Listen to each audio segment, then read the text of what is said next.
গঙ্গা নদীর তীরে যেন এক চাঁদের হাট বসেছে। বাঙালির মনে উৎসব যেন এক পশলা বৃষ্টির পরে এক মিঠে রোদের মতো।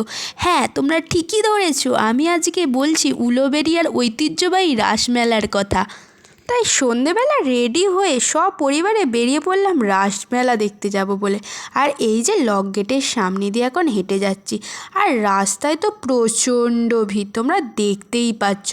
আর এই যে আমাদের বিনাপানি স্কুল, আর বিনাপানি স্কুলের সামনে দিয়ে যাওয়ার সময় আমার মনটা খুবই কেঁদে ওঠে, কারণ আমার সেই পুরনো দিনের কথাগুলো মনে পড়ে যায়। বেঞ্চে বসে বন্ধুদের সাথে আড্ডা, তারপরে পরীক্ষার শেষে কতবার যে রাসমেলায় যেতাম তার ঠিক নেই। আর এই যে তোমাদের সাথে গল্প করতে করতে চলে এলাম রাসমেলায় কালীবাড়িতে। এই যে তোমরা দেখতেই পাচ্ছ কত সুন্দর করে এখানটা সাজানো হয়েছে, আর এখানটাতেই হয়েছে রাসমেলার যে শ্রীকৃষ্ণের লীলাগুলো সেগুলোই এখানে প্রদর্শন করতে পারবে তোমরা। আর এরই ফাঁকে আমি একটু ভিডিও করে নিলাম। আর এখানে বাচ্চাদের জন্য, বাচ্চাদের ভয় লাগানোর জন্য এখানে করা হয়েছে একটা রাক্ষসী। আর এখানে ট্রেন দুর্ঘটনা থেকে চন্দ্রযান-3 প্রায় অনেক কিছুই করেছিল। তো এইসব সিনারি দেখেই আমরা তাড়াতাড়ি করে ঢুকে গিয়েছিলাম রাসমেলার উদ্দেশ্যে। আর এই যে মেলার ভিতরে দোকান কত কিছু, আর আমার মায়ের তো এইসব দিকে একটু বেশিই ভালো লাগে, তাই আমার মা এগুলো কিনছে। আর আমার তো চোখ যাচ্ছে খাবারের দিকে, এদের কেনাকাটা পর্ব কখন শেষ হবে আর আমি কখন খাবারগুলো খাবো।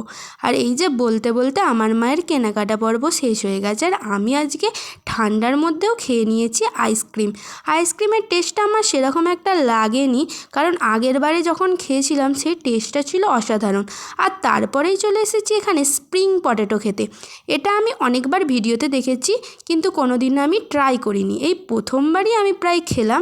আর এই যে সুন্দর করে দাদা ভেজে রেডি করে দিচ্ছে, তারপরে দেখলাম এটা আমাদের না অন্য একজনকে দিয়ে দিল। তারপরে অনেকক্ষণ অপেক্ষা করার পর পেয়ে গিয়েছিলাম হাতে। টেস্ট মোটামুটি ছিল, খুব ভালোও নয় আবার খুব খারাপও নয়। আর এরপরেই চলে এসেছিলাম আমরা মদনমোহন মিষ্টান্ন ভাণ্ডারের খাবার খেতে।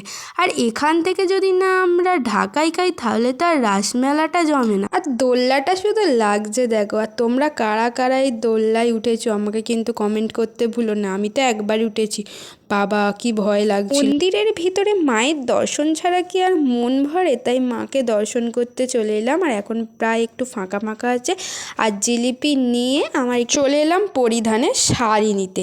আর এই যে দেখতে পাচ্ছ, আর এখানে শাড়ির কালেকশান অসাধারণ। তোমরা যারা ভাবছো যে কোথা থেকে শাড়ি কিনবে, কী রকম কী হবে, তোমাদের সবাইকে আমি সাজেস্ট করব পরিধানে আসার জন্য। এখানে কালেকশান খুবই ভালো। যাদের আমার ভিডিও দেখতে ভালো লাগে অবশ্যই চ্যানেলটাকে সাবস্ক্রাইব করে দাও। টাটা।